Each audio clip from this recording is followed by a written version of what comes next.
Now, Motorola do have a history in recent years of producing solid, dependable smartphones that don't really push the boat out in any one direction. They're usually robust-ish, waterproof-ish, big-ish batteries, good-ish cameras, good-ish screens, and so on.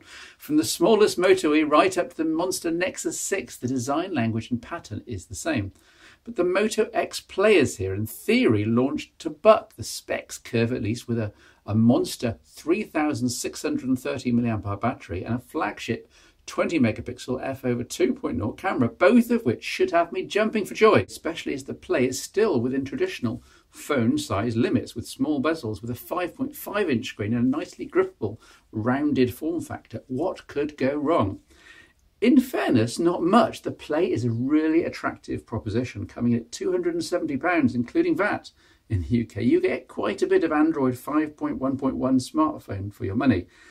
As usual with Motorola, it's virtually stock Android, updated regularly and with just a few Moto tweaks over the top. I covered these in the last phone show, of course, looking at the Moto G 3rd gen in terms of gestures and assistance. But you also get the higher end voice stuff here too. OK Moto X, show me the weather. And then you're into Google Now territory. I've had this facility on most of my flagship phones. It's 14 degrees with showers in Woodley. For 2 years now. I think I've used it about twice. But your mileage may vary, and it's a neat tech trick if your hands are often busy or dirty, etc. OK Moto X, turn on Bluetooth.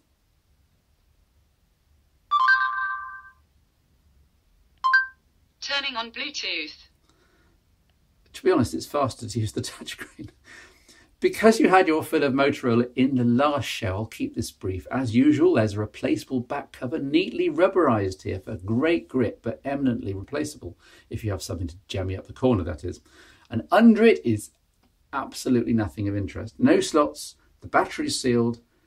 As usual, my rant to manufacturers, if you're going to make a back that comes off, at least give us some functional benefit underneath. The micro SIM and micro SD both get inserted via a loading tray that you eject from the Moto X Play's top. It's a bizarre arrangement whereby each sits on the opposite side of the tray, and as you insert one, the other tends to fall out. Still, it's no doubt economical with space. However, what with this tray and the headphone socket, there's simply no room for a full speaker above the screen, which is a great shame after the stereo speakers on the 2nd gen Moto G at a budget price, and on the Nexus 6, of course, at a higher price. The single mono speaker here at the bottom does pump out a fair volume. Here's a demo. This is full volume, bit of classic rock feel. I'll just let the drums kick in.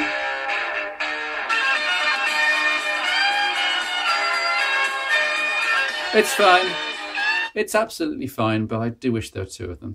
The camera is supposed to be excellent and is in fact no more than quite good. Again, a shame. In my tests, it was a long way short of the 18-month-old Lumia 930 I've been using, and even further behind the leading phones in this aspect, the LG G4, for example. Okay, so this phone only costs £270, but then so does the 930 now, and the G4 is falling in price quickly.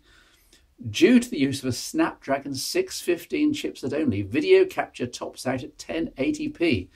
The 615 generally performs well though, and 2 GB of RAM means that there shouldn't be any multitasking issues with this plain build of Android. There's a 16 GB internal storage here, though some markets do apparently get a 32 GB version, presumably in the East. The 1080p display is interesting that it's LCD and not AMOLED this time round for the X. Contrast and outdoor visibility is excellent, and you still get the notifications at a glance that debuted on the original X. Battery life is tough to gauge because it's so good.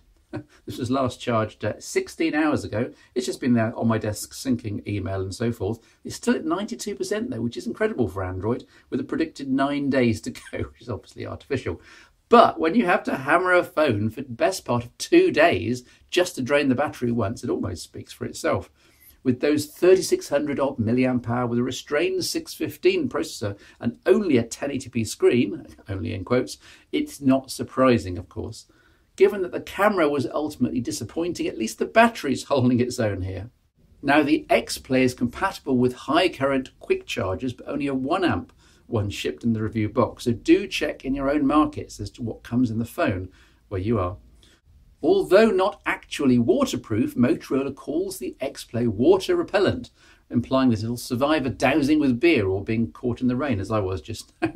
But you really shouldn't dunk it in water, except incredibly briefly and by accident. Calling the Moto X-Play disappointing is doing it a disservice. It's patently an extremely capable Android smartphone in every department, and the price is quite reasonable.